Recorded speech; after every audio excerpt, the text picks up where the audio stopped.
Everybody, this is Dream, and today we have a nice big 10 game Major League Baseball slate here. It starts at 7 o'clock. This slate is really interesting. It has a lot of big games, a lot of good pitching, a lot of subpar pitching, and we have some very interesting games here. There is no weather issues today, it doesn't look like, so that's also good. Though, before I get started, can you guys smash that like and subscribe button? Also, check the description for Discord and Patreon. On Discord, you'll actually see that I drop a Woba cheat sheet most days. And on Patreon, I drop a write-up of my favorite plays at each position as well, which is similar to what this video showcases. But I just wanted to mention those things here. With that said, let's go ahead and get into the slate. Let's get into my core plays here. We got Javier Baez and Brian De La Cruz as core plays. I almost put Garrett Cole as a core play at pitcher, but I'll explain why here in just a minute. So let's go and get into the slate itself. I will also show you my FanDuel top picks at the end of the video. Let's get into the pitchers here. We're going to start with Spencer Strider for Atlanta. Now, he's got a really tough matchup here against the Dodgers. He's high risk, high reward.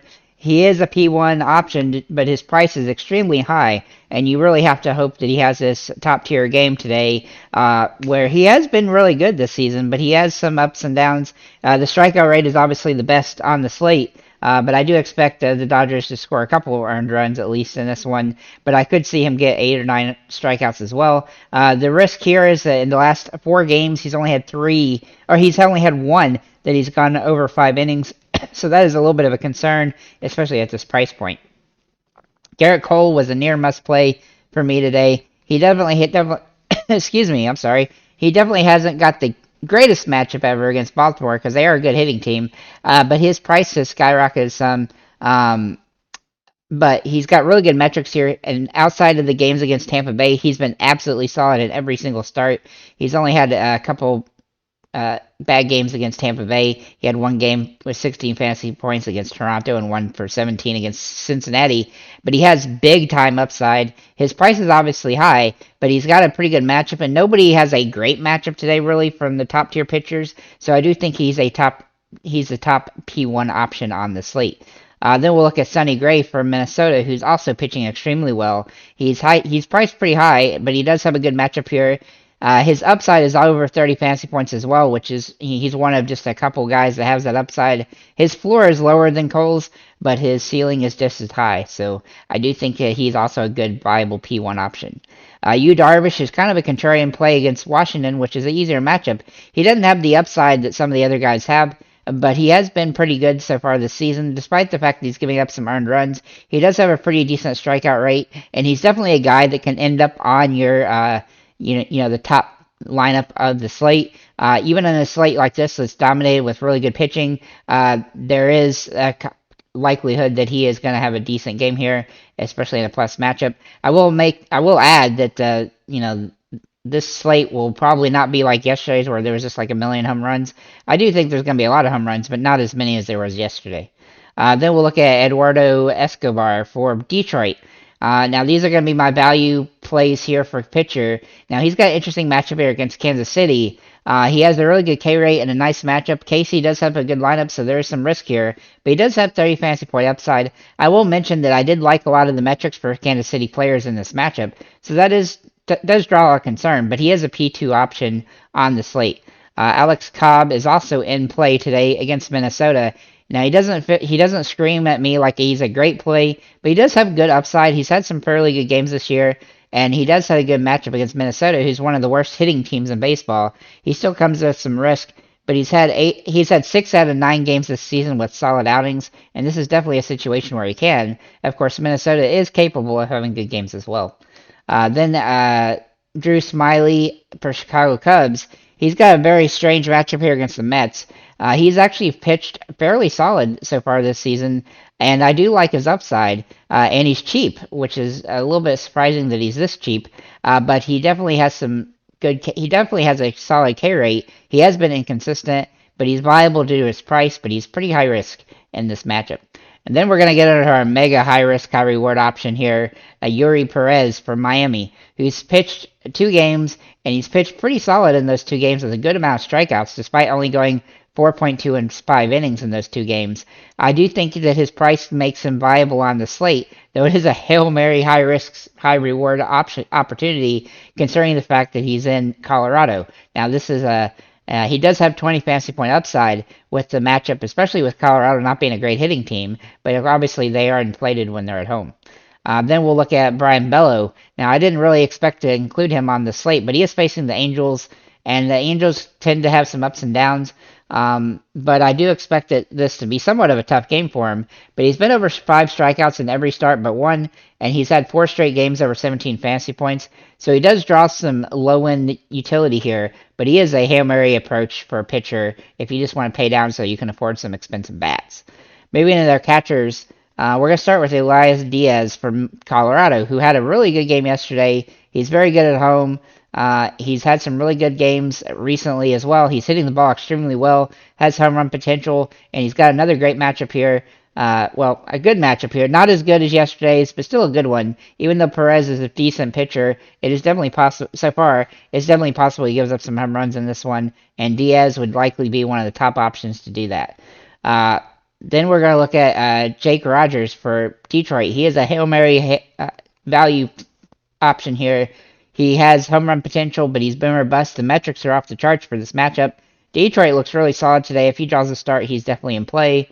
And then the other guy from Detroit, Eric Haas, is also in play for Detroit.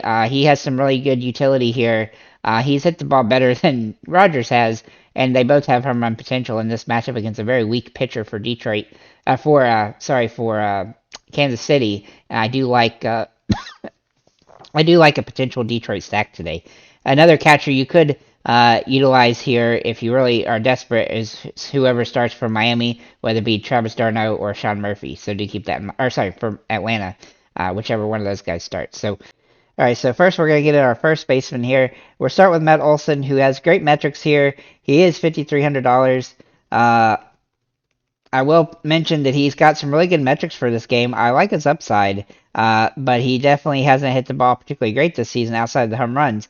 He is got 2 home runs the last 4 games, so I definitely think he draws some viability here. Then we'll look at Yuli Gurriel for Miami. Now, he's high risk, but he's got great metrics for this game. I really do like a Miami stack today and gets Colorado in Colorado. Jared Walsh is also in play for the Angels, who he draws a really interesting start, despite the fact that he hasn't hit the ball well yet to start the year in his first 3 games. He definitely has some utility and a good matchup. He has been robust here, though. And then also Mark Vientos for the Mets. He is a Hail Mary approach here. He's played in 3 games as well. He did hit a home run in his first game, and he definitely has some metrics. He didn't start the 3rd game, so do keep that in mind. But I do expect him, if he draws a start, to be a viable option on this slate. Moving into his second baseman, we'll look at Jose Altuve, who didn't play yesterday, took the day off, but he looks like he's got good metrics for this matchup. And he has gotten some hits so far in these first 3 games he's played, and he's scored 9 fantasy points in 2 straight. And if he can have a good game here, then this is definitely a guy in a plus matchup that I like. This position is really rough. I'm going to mention Shoop and also McKinstry for Detroit are both in play, depending on which guy starts, though they are both high risk, high reward. Same goes for Castro for Colorado, who has not hit the ball well, but he does hit better at home, and he's had a couple of 10-plus fantasy point games lately, which I do like. His upside is as a result of the matchup. Valdez for Boston is also in a great spot here for Boston against the Angels. He is a boomer bust play pretty much every time out, but he is having some good games lately. And then if you just want a guy that's just absolutely mashing the ball, averaging 16 fantasy points a game so far this season. In 11 games, he's only had 2 games under 14 fantasy points, if you can believe it. And he's had a hit in every single game as Chris Morel. He has absolutely whomping the ball, though his price is not as cheap as it was, so do keep that in mind. Moving into third base, this position is also kind of rough. Devers is the obvious top pick for Boston against a weak opponent pitching-wise. He has home run potential in this game, and I could see him knock 1 or 2. Then we'll look at Berti for Miami, who feels really high risk but high reward today, as the home runs haven't really come yet this season that much, but he definitely has hit the ball decently well, and so I do think he's viable here. McMahon is in a riskier position than Bertie is. Another guy, though, that hits the ball really better at home than on the road, and I like his upside. And then Gene Segura. Segura has some bad metrics so far this season, but he draws really good metrics for this game. I think basically due to the pitcher he's facing and being in Colorado, and so he definitely screams a Hail Mary play, but has some viability. Moving into shortstop, we'll look at John Bertie, who can also play third base as well. He definitely has some good metrics for this matchup. But I really like Javier Baez, who is a core play for me at this position. This position is pretty weak, and Detroit looks really strong today, which is something I don't normally get to say. His price actually came down from his price yesterday as well, despite the fact he had a good game yesterday. So I like his upside here. I look for Detroit to have a really solid game here, especially against a very weak pitcher. Then we'll also mention Willie Adames for Milwaukee, who draws an interesting upside here. Despite the fact he hasn't hit the ball well this season, he still does have home run upside, and he is getting some hits, and he's had hits in 4 of the last 6 games, and I do think he's starting to see the ball a little bit better, and once he does, his price will start to rise. Moving to the outfielders, we're going to start with Julio Rodriguez. He is a top-tier option on the slate against a weak pitcher in Oakland. He has some. He is a boomer bust kind of Hail Mary expensive top option just because his metrics are so good. He has big time metrics, but he sometimes just hasn't been hitting the ball all that well this season. Jorge Soler is also in play for Miami. He's hit the ball really well from Miami standards this season. He's got a good matchup here and has a lot of home run potential in Colorado. Then we'll look at Tatis Jr., whose metrics just jump off the absolute chart today for San Diego. Now, I don't like a lot of San Diego players today, but he just seems like the metrics are in his favor for a home run, and he's hit the ball pretty well so far this season. Brian De La Cruz is also in play. He was a core play yesterday. He paid off with 16 fantasy points, had a 4-hit day, didn't even hit a home run. He is capable of that, and he's hitting the ball well, so I do think he's a viable option on the slate. Yelich is also in play for Milwaukee, though he's priced up a little bit. He is hitting the ball well enough, and Milwaukee definitely has some utility in this matchup against France. Then we'll look at Profar, who is a little bit risky today, but his price is cheap enough to have some viability in Colorado. He doesn't have the big spread as much as some of the other guys do when it comes to fantasy points in Colorado, but he definitely draws some utility. And if you do like a Colorado stack, he would be the top guy that I would look at. Then we'll look at Maniac for LA Angels. Now, he is high risk, high reward. He's hit the ball really well, though, to start the season. He also has home run potential, and this is a pretty good matchup against Bello, despite the fact that I do like Bello as a pitcher a little bit. Then we'll look at Brandon Nimmo for the Mets, who's priced pretty fairly here. He's hit the ball pretty well, and he definitely has some stolen base potential, and he's even hit a home run a couple times recently. For some Hail Mary approach plays at this last position are Jesse Winker, Michael Harris, and Tommy Pham, all of which have had some really high-risk, high-reward situations, but haven't hit the ball well yet this season. But once they break out, they'll start to be very viable plays on these slates. But let's move over to our FanDuel picks here. So at pitcher, my top plays are Garrett Cole, Eduardo Rodriguez, Sonny Gray, and Alex Cobb, pretty much in that order.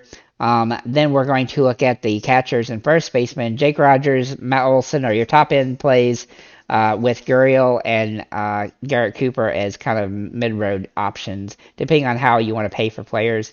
At second base, I would pay for Jose Altuve in this situation. He's just too cheap here on FanDuel, but Polanco and McMahon are both in play.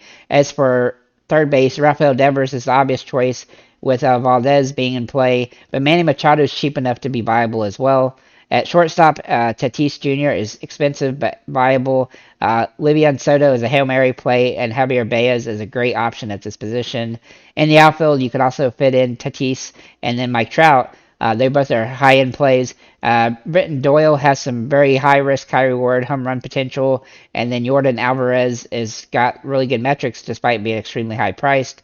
I also like Nelson Cruz and Michael Brantley as decent plays if they draw starts, and then Jorge Soler, Abasil Garcia, and Braylon De La Cruz are a good Miami stack if you want to go with a stack at this position, or Kyle Tucker is a decent price for Houston. So with that said, guys, make sure to check out everything, and thank you for liking, commenting, subscribing, and have a nice day.